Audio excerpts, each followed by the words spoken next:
This is a Dobison VR experience. Welcome to Tamale. The capital of Ghana's northern region is known for its rich natural resources, interesting architecture, nutritious food, the Damba Festival and other cultural heritage, and welcoming locals. This is an immersion into the sights and sounds of Tamale.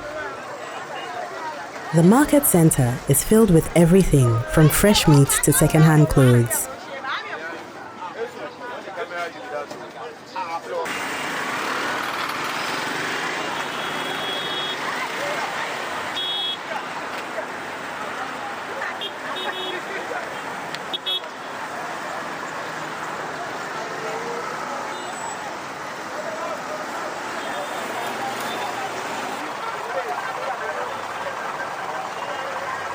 Getting around in Tamale is usually a simple matter of hailing a motorbike taxi or hopping aboard the increasingly popular auto-rickshaw, affectionately called Yellow Yellow in the north.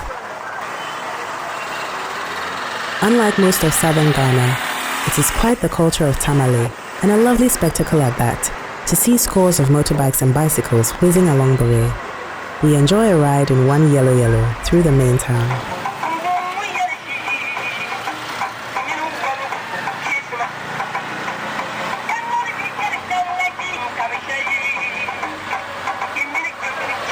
We catch sight of the high minarets and bright green dome of the central mosque, Tamale's most popular religious site.